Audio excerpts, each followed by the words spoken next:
Due to the historical trauma of enslavement, many Black parents are working to break the chains of intergenerational punitive parenting styles that are rooted in fear. In today's episode, I'm speaking with Trina Greene, the founder of Parenting for Liberation, about everyday ways to reimagine the parent-child connection, advocate for Black children at school, and caring for yourself as a parent so you can better care for your Black child. Welcome back to Project Parenthood. I'm your host, Dr. Nanika Coor, clinical psychologist and respectful parenting therapist. Each week I'll help you repair and deepen your parent-child connection, increase self-compassion and cooperation from your kids, and cultivate joy, peace, and resilience in your relationship with them. Recognized as an inspirational parent in 2018 by Cadre, and as a Black feminist rising in 2017 by Black Women's Blueprint, Trina Greene is a leader on the rise, and she's taking Black parents and children along with her to higher heights. As a proud Black feminist mama activist, she is the founder and executive director of Parenting for Liberation, to support Black parents to heal from and interrupt intergenerational violence, to build resilient and joyful Black families in community. Trina lectures and writes on topics of African American families at Cal State Fullerton. Her writing has been featured in On Parenting for The Washington Post, Essence Magazine, LA Parent Magazine, and anthologies. Her book, Parenting for Liberation, A Guide for Raising Black Children, debuted on Juneteenth, 2020 by Feminist Press. Here's my chat with Trina. Hi, everyone. I'm here now with Trina Greene, a proud Black feminist and mama activist and the founder of Parenting for Liberation, which she created to support Black parents as they heal from and interrupt intergenerational violence to build resilient and joyful Black families in community. Trina lectures and writes on topics of African American families at Cal State Fullerton. I'm so glad to have you here at Project Parenthood to talk with us about raising liberated Black children. Thanks so much for being here. Thank you much for having me, Nanika. I'm really excited to have this conversation with you. It's so exciting to finally get to chat with you. I've been wanting to have this conversation for so long. I'm a little fangirling about it, but we're going to jump in anyway. Before we actually jump into talking about some of the ins and outs of raising liberated kids, not all of our listeners have read your book, Parenting for Liberation, A Guide for Raising Black Children. Can you first tell us what you mean when you say liberated, like in reference to children, like liberated from what? Yeah, that's a good question. So my book is called Parenting for Liberation, A Guide to Raising Black Children. And it came out Juneteenth, 2020, which was the height of the racial uprising that was happening in 2020. And it came out at a pivotal time because that is literally the type of liberation that we're talking about in terms of the goal of Parenting for Liberation is really to support Black parents and raising children who are free to just exist as Black people and be free. In our country, society, there are so many barriers and limitations placed upon Black parents and Black children. And so the goal is really for Black children to be liberated from the stereotypes, the adultification, the limitations placed on them because of just being born Black in this country. And so when we talk about parenting for liberation, it's for our children to experience that world and knowing that that world requires us as the adults in their lives to advocate on their behalf, to really be connected to liberation work so that our children don't have to conform to societal stereotypes and beliefs about what it means to be Black. So it's really a both and of like, how can we be liberated in the way that we parent our children, right? How can we be maybe shifting from toxic or punitive parenting styles to more liberated, free, some might call it gentle parenting. So that's the parenting of our children for their liberation, and then simultaneously advocating for their liberation out in the world, because we know that our society is not necessarily set up for our Black children to thrive. And so what do we do as parents to make sure and advocate for that, whether that be in the schools, in the community, that it is our responsibility as Black parents to do that work. I love it. Thank you for that explanation. That sums it right up. I love that. Now that we're clear on that definition, talk to us a little bit as you were just mentioning liberated school environments. Like, how can we identify a liberated school environment, and how should Black parents or parents who are raising Black children, how should they expect their Black children to be supported in such an environment? Yeah, I think a liberated environment is going to be very much dependent upon each parents and each child, right? This is not to say that each parent can define and like shape the school that they want, but I think it's about the type of experience that we want for our children in educational settings, right? We want to ensure at a liberated school that our children are acknowledged for their full humanity, right? Like acknowledging that my child is African American and what does that mean in the context of today's society? Depending on where you are, you might live in a predominantly Black neighborhood. So then what does that mean about access and resources for your child in this space? Or you might be parenting your child and your child is in an environment where he or she might be 2% or 3%. In my case, I'm raising a child in a community that I believe now the percentage is 2% African American. So then what liberation might look like in my environment might look a little different, right? So there is no one universal liberated environment for education. And every child has unique learning needs. But really, at the core of a liberated environment is that the child's best interest is at the center, and that the adults in that space are aware and cognizant of the isms that exist in society, right? That the adults in that space are not pushing a colorblind agenda, but instead they're acknowledging the impact of racial dynamics in the space. They're acknowledging the impact of cultural experiences and cultural differences, right? And seeing that as something that the school and the community should embrace and acknowledge, and then create, whether it be resources or accommodations or tools that might be necessary so that everyone in the environment thrives, right? And that could look very different. So I'm like, sorry if my answer sounds like very open and spacious, but at the core of a liberated learning environment is, are the children's best interests, are there, and not from the adult perspective, right? Are the young people's voices at the table as they're describing and defining what the space could be like? And so in my text and in conversations with parents and even in conversations with school districts, right, we spend time looking at the history of the educational system and look at its impacts, right? Here in California, there's a lot of data about Black children's experience in our public schools, right? So I've spent time talking to school districts about that history and then having them spend time visioning, and from the bottom up or the top down, right?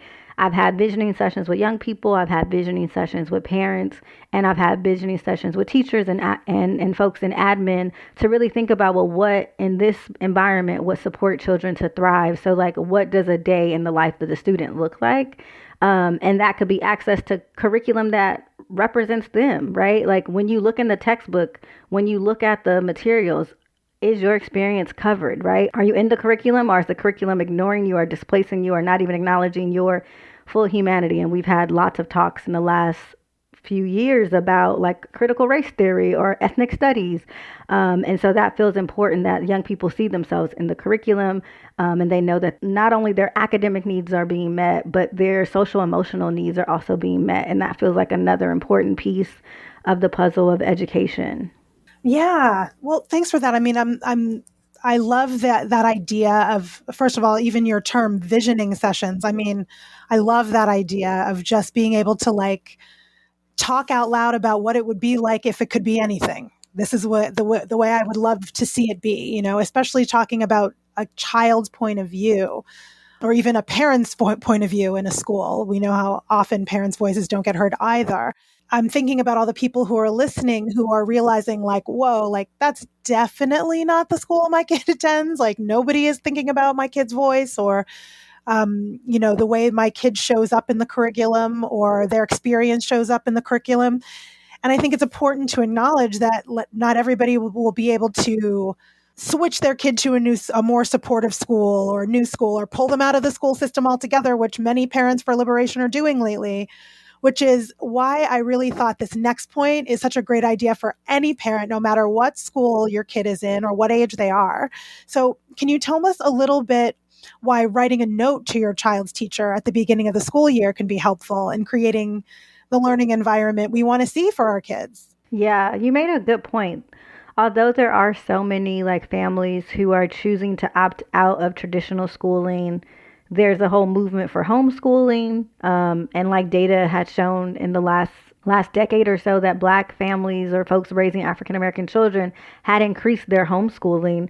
There was like a heightened increase. I know there's language around unschooling, decolonizing education. There are folks who are doing work called world schooling, where they're like teaching their young people through globalization and global exploration and like really learning in the world, right? So there's been a variety of like different movements and shifts, which I think are beautiful, that folks are trying to explore. How do they liberate their children from, some of the educational limitations of these institutions, right? And thinking about learning and education in a more expansive way. That's beautiful. And I give so much kudos to those parents because I imagine that is a lot of labor, but a lot of love. And I'm sure that their children are blessed for it. I was a parent whose child said, no, mom, I don't want to be homeschooled. He wanted to go to regular school, traditional school. And we did have a very short time where we were able to find him and place him in a school that was more small, intimate, that specialized in students who learn differently. And so that was an experience in that experience is where I was like, oh, there can be a relationship between the parent and the educational system, and that we have power to hold them accountable. And we have an opportunity to build a relationship based on our mutual investment in our child. Well, in my child, but our child. And so I started writing these letters at the beginning of every school year where I would introduce my child to his teacher. And of course, they're going to meet him in person, but I would introduce him and his fullness, not just his academic paperwork, right? So I would write this letter every school year, and I would start off by introducing myself, right? This off bat lets them know who I am, what my politic is, what I believe in, and my commitment to my child's education. So they know, okay, this parent is serious, okay. So I introduce myself and why I'm reaching out. And then the second part of the letter is I introduce my child, sharing all of the amazing things about him, that he learns this way. He like how you could utilize him to your to benefit, right? Like my kid was a little silly, and rather than framing it as, oh, he sometimes is goofy or playful and that's something to be disciplined, I try to support the teacher in saying, well, how could he utilize his humor as a way to gather the students together? How could you utilize that in service of the class, like fullness, right? I also would express the best strategies to support my child because, there's like this universal way of creating rules and consequences in a classroom. But knowing my own child, I'm like, here are some things that will be best to support him. If he has some attention issues, here are some things. If he needs to, he might be a little fidgety. Maybe you can let him get up and go sharpen all the pencils. Maybe you ask him to go, you notice that he needs to walk. So you might say, hey, Terrence, can you go pass out these papers, right? It is strategies to help him stay on task and like that what they want him to accomplish, I want him to accomplish.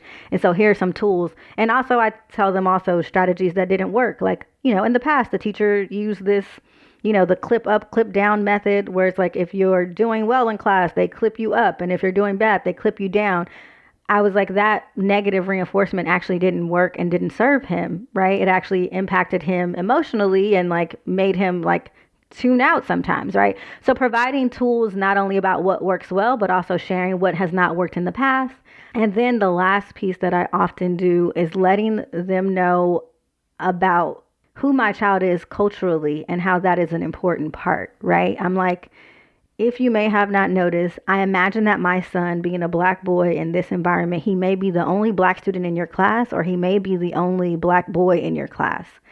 And so then what is your responsibility as the teacher to hold that identity within your curriculum, right? So if you're teaching anything and you don't have examples of students, you don't have examples of stories, or if you're teaching anything, like if you're teaching about Indigenous history, but it's from a non-Indigenous perspective, that's going to impact him too. Because if you're erasing Indigenous people, then you're also erasing, African American history as well. And so really dropping links, sending attachments to articles. I'm like, here are some tools for you. And then I always close my letter offering to be a resource, right? Because I do want to honor and acknowledge that educators have a lot of weight.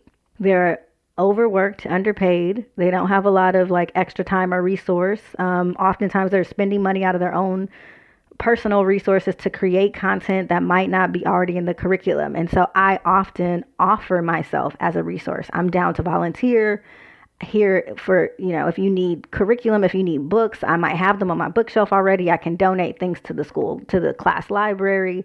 So I really also let them know that we can be partners in this and that I want to support them as they support my child. And that had worked all the way through junior high. Then in high school, they said, he's a young adult. He needs to organize it himself. So yeah, it's actually worked really well. This so that if anything comes up, I get emails automatically because now my email is in their inbox and they know who I am. They know my student. And actually one of the teachers in his earlier educational, like during elementary, she was like, this is such a useful tool. She started to request letters of all the parents. Like it was now a thing that she did at the beginning of the school year. Please write me a letter about your child and tell me these things. So the teacher started to practice it going forward. So it has been a tool to begin building relationships from the initial, introduction of instead of waiting to the parent-teacher conference, which happens like 3 months in.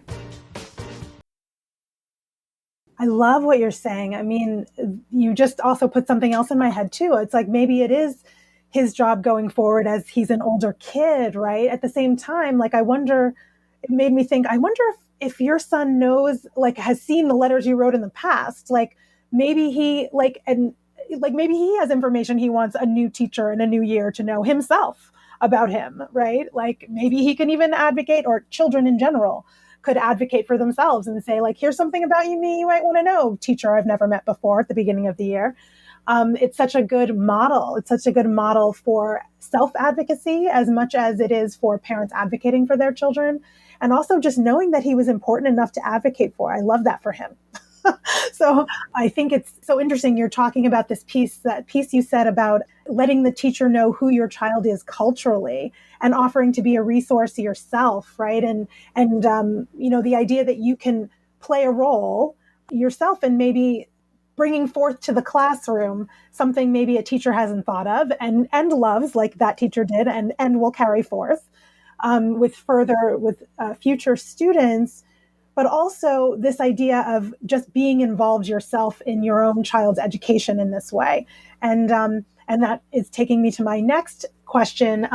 We happen to be doing this interview in the middle of Black History Month, and beyond reading books about prominent Black figures and Black struggles and Black triumphs in the face of adversity, what are some other ways you suggest that parents share Black history or even visit African American historical sites with our kids? And how can we do this with what you call proactive intentionality in the same way that you're doing with writing these letters to teachers? Yes, shout out to Black History Month or Black Futures Month. Woohoo! Yes, I really believe that we as parents, right, can find history everywhere, right? And so for me, it's you can be proactive. You can go places, right? You can go to local museums. You can go to local Black-owned businesses. Like during Black History Month, all year, actually, 365, I'm always trying to find out, is there a Black business that makes that product that I want? Is there a Black coffee shop that I can go to? Is there an art class that's about Black artistry? And so really just thinking about in your own backyard, right? I'm like, Google has been so great. I've been talking to folks about creating, like on Google, how you can create like a list of recommendations for that Google area that you're searching on the map. Like wherever I go, I travel. I used to travel with my son a lot. I travel for work. No matter where I go, I always find the Black stuff, right? So I went to Chicago. I asked a friend who's there, recommend some Black restaurants that I can go to, recommend Black bookstores, Black art. Alvin Ailey happened to be in town that week, right? So just that little trip for this other thing led me to I went to Semicolon, the Black-owned bookstore. I went to a Black-owned restaurant, and I went to go see Alvin Ailey Dance Company, right? But it wasn't a historical trip, right? But I think no matter where you go, it's important, similar to how we say we acknowledge and honor the indigenous folks of the land, no matter where you are, that we're on indigenous land. And so how do we acknowledge that history? Similarly, I am oriented to how do we connect and learn about the Black folks and their experience wherever we are. And so you don't have to go too far. You can do it in your own neighborhood. I'm learning about where I live and learning about how a whole community of Black people were displaced from where I am living now, and didn't know that history until I had to dig into it. I think it is important for us to be proactive and thinking about how we spend our dollar, thinking about Black resources and how we resource other Black businesses, because we know that Black businesses only get 1% of like capital investment of all businesses. So being really intentional with our dollar, with our time. But yeah, other things too. Like whenever I travel with my son, we do some fun things, like we go to an amusement park, or we go, to something fun that's adrenaline and rush, because that's what he's into. Whether it be ATV riding, flying on and Sky Zone, jumping, whatever. We do fun stuff, but we also have an intentionality around a cultural connection to the place. And so I think that we can do that wherever, as we said, in our own backyard. So I highly, it's a Google click away, I'm sure, or word of mouth, because sometimes our businesses, our companies don't have the resources to put out lots of promo. But word of mouth is also a strategy. But I think it's important for us to not only think about Black history during February, we need to be thinking about it 365. Agree. Absolutely. I love what you're saying. I mean, that's, I was just in a very small town in Ontario in Canada, and I did exactly what you are saying. I'm like, where are the Black people at? Where are their restaurants? Where are their stores? Where do I get a bonnet? What's going on? This is yes, exactly. I don't even want to tell you that I called many a store and they were like, what is a bonnet? What are you talking about? Oh, but no. I still was looking. I was still looking for it. And I found a few people, I have to say, and if you are listening, you know who you are, who offered their bonnets to me because I had forgotten my own when I was there. And you was like, I cannot go to bed in this cold place without a bonnet. You need a silk pillowcase. I'm saying. I was like, I see a business. There's a hole in the business world if anyone wants to start a business for bonnets in this town. Right? You're like, and you have an undertapped market right here in Ontario. Seriously. But, I'm really taking notes about what you're saying. I mean, I think it is really important, no matter where you are, to where's the history, and what you're saying in your own neighborhood, you're learning about something you didn't know about, right? That you heard, about, struggles Black people had been in your own neighborhood that you weren't aware of. And there's cultural things everywhere, cultural history everywhere. And no matter where you go, even in small towns in Ontario, you can find the lone Kwanzaa gathering. That's somehow you can find it. It happens.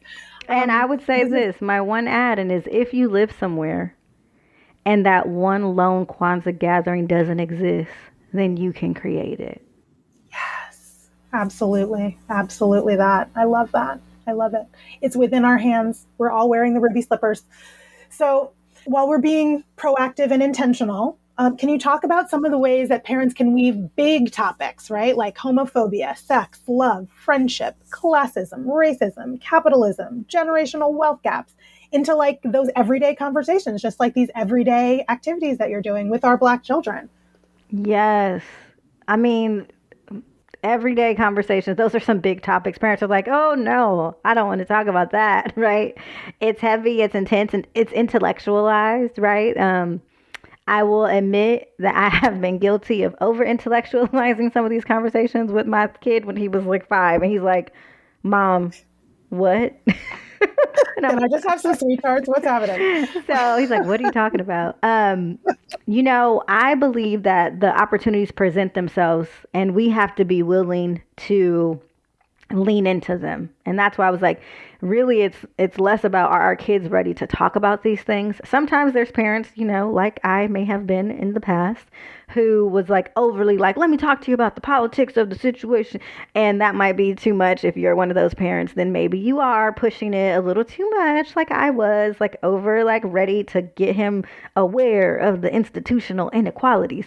But there are some young people who are ready to have the conversations and are asking the questions, but parents not feeling ready to lean into it because they might feel like, well, I don't know, I'm not an expert. I don't know how to talk about racism, or I don't know how to talk about homophobia because, oh, that's, I feel uncomfortable. I feel ill equipped.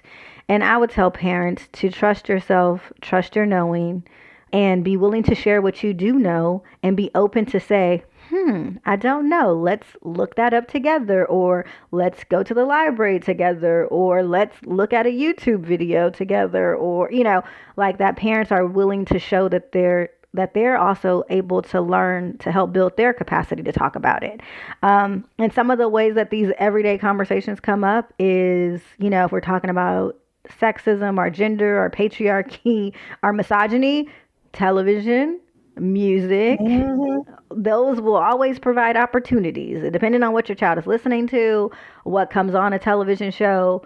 And this is not like they're listening to anything that's beyond PG-13. Gender roles, those things come up in Disney. Those things come up in, everything that any little princess thing that young children might explore, or what is it to mean to be a strong male, right? Like all of those gender binary type of conversations they're available in front of us at all times.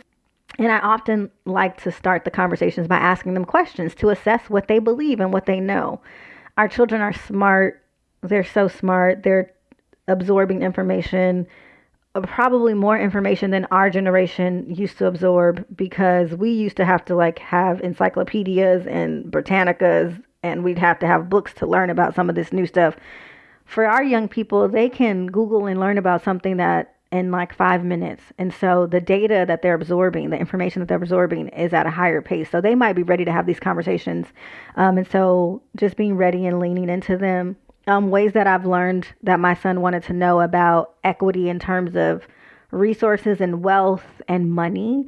That literally happened just by driving through the neighborhoods and driving across different neighborhoods and counties and seeing the inequity around resources. For example, I was in the car with my son and we were in an urban environment. Some people will call it the hood or the ghetto or however you call it. We were there, and then we were driving from there to a more suburban neighborhood. And he noticed, why is there more trash on the streets here? And why are there more people who are houseless here? And why when we go to this neighborhood, there's more parks, and these parks are nicer, but when we go there, those parks are not nice, right? And so we talk about inequity, we talk about redlining, we talk about the way that neighborhoods are funded based on the taxes of the home ownership. So I'm trying to break that down for a 10-year-old. And it's doable because young people know one thing, even as early as 3 or 4, their favorite thing to say is something is not fair. They're like, that's not fair. They won't share. That's not fair. That's mine, right? They learned that really early. So young people know one thing. Things are supposed to be fair. Things are supposed to be equitable or equal. And so we can utilize that commitment to fairness to start to help them see that things are not actually fair for certain communities that are marginalized, certain communities that are disenfranchised. And so that could be disenfranchised along race, along gender, it could even be along religion, talking to my young person right now about what's going on in Palestine and Gaza, and having those conversations with him about, that could be about land ownership, that could be about genocide, that could be about, there's so many different conversations that we can be having, and our young people are ready because they are already being faced with this information, whether it be through social media, on their cell phones, they're talking about it at school. And so what we don't want, which I did at some point, I let my son's peer explain something to him before I had a chance to, because when he was in 3rd grade, his friend told him what sex was. He was inaccurate, but nonetheless, it was okay, I got to start having these conversations because you don't want another peer to be misinforming your child. Absolutely. These are such good points you're making. There's the one thing that stood out to me about what you're saying is being able to use the things that they're watching now, right? The Disney shows. I mean, the Super Bowl was just on the other day, and we're not really a Super Bowl family, but my child learned about the Super Bowl and wanted to know what it was. So we found it online. We don't have TV, but we found it online, and we were watching it, and we saw the halftime show, and Usher was wearing this, some kind of costume that made it look like he was sort of had abs, like an 8-pack or something, Mm-hmm. And And it was sort of like, and just talking about that and just saying, like, now, is that necessary? Like, not, his own body doesn't even look like that because he's wearing this thing. Like, it's not, it's like, it's what messages is sending? Like, there's people watching and think that they have to look like that. That's not like real. You know what I mean? And but this body image thing. And so talking about, I mean, just using the things that are right in front of you to have a conversation about, like, there's a lot of male identifying humans in the world who are looking at that thinking that's the way I'm supposed to look. And if I don't look that way, I'm not good or something. I'm not like fabulous like Usher, and so that was like just a everyday moment. And I use a lot of commercials to talk about, what are they selling us? What are they trying? How are they trying to part us from our money? What are they trying to make us feel so that we will spend money on their product? And the idea of, like, what you were talking about, if you don't know about something, you can model, like, let's look it up together. You're teaching your kid how to look up information that they don't know in a way that's like, all these different to way to, like, use all of these internet tools, right? And, like, for good, for finding out information. And why don't we want this information from that source? And why don't we want information from this resource? And it's really good modeling to say, like, I don't know something, but let's find out, and you don't have to have all the answers as parents. You won't have all the answers as parents. And it's okay to say that you don't. And I like what you're saying. It doesn't preclude you having a conversation or saying what you do know about it, and showing your child, we can go look it up together. We can go figure this out together. So, as we are coming up on the end of our conversation, I wondered if you could talk a little bit about parental self-care and why you think it's important to continue to go after our dreams and stay connected to our creativity as parents. We're talking about all this, proactivity and intentionality, and how can we be intentional with ourselves? Yes. Oh, I love this as a closing question, because too often parenting focuses on our young people. And a lot of the work that we do at Parenting for Liberation is really looking at how can we simultaneously parent our children, but also reparent ourselves. And there's that age-old saying, you can't pour from an empty cup, right? And so how do we continuously refill ourselves as parents? Like, what are those self-care or community care practices that we can engage in? Parenting for Liberation tries to offer healing resources that can come to you in your home, and you can do it at your own time. And some of those activities or healing rituals or practices that we engage in really can, like, help us reclaim our youthful, childlike, our playful selves. So sometimes it's like coloring, sometimes it's dancing, sometimes it's music. Like, what are the ways that we can get connected to our bodies, right? So one of the ways is, like, getting into contact with our bodies is through, like, physical things, whether it be yoga, dancing, riding a bike, sleeping, taking a nap, soaking in a bathtub, right? What are the ways to reconnect to our physical? Mentally, how can we reconnect to our mental health and wellness? Is that journaling, meditation, therapy, talking to someone, right? How do we reconnect to our spirit? So some folks may have different spiritual practices, whether that be prayer or going to service or being in community or fellowship with other folks who are believers of your same traditions. And then how do we reconnect to our heart? And so, again, to me, that is some of the ways that we could do that. I love to utilize a lot of art to reconnect to my heart. So, like, whether that be drawing, coloring, painting, and it could be things that connect you to the land too, like connecting to nature. So going for a walk, getting some sun, going to the beach. I love water. Water is one of my healing tools. So going to anybody, wherever I go, I'm trying to be next to the water, whether that be me running a bath, or going to the ocean, putting my feet in a river. And so those are some of the ways, but really I think for every parent, everyone is unique. What is the thing that will help you return to yourself? What will help you pour into yourself? What are the tools that are available? I know we think about self-care as like going to get a manicure, going to get a pedicure, or going on a vacation or going on a spa, but sometimes that stuff's not available. What could you do right now in your home that will help you return to yourself? And sometimes the most easiest thing is to return to your breath. And so before, I'm like, make sure that we are taking deep breaths, inhaling, exhaling, putting our feet on the ground, and getting grounded, and just giving ourselves a little bit of time. And when you do that and have that moment with yourself, maybe affirming yourself, right? So like, how do you affirm what you're doing, how you're doing, And if you're feeling bad, like, how do you affirm yourself? Like, I love myself. I am a great parent. I am doing my best.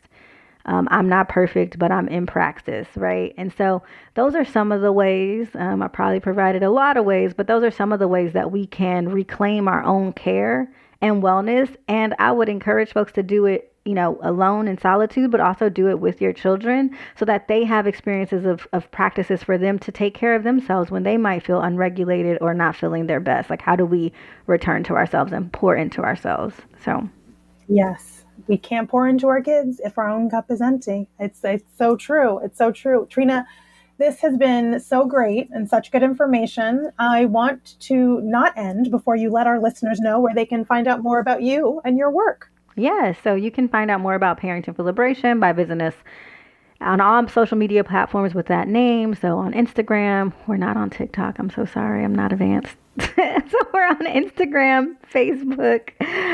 We're also on our website, parentingforliberation.org. We have a podcast. We will love to, cross-post this episode as we on our podcast. That's available on, Apple Podcast and wherever you listen. So yeah, those are the ways to get in contact with us. We'll put all that information in the show notes. Thank you so much for sharing your time and your expertise with us. It's been lovely. And I'm so happy that now I can say I know you. Yes. We're friends like that. Yay! We did it. Thank you so much for having me. This has been great.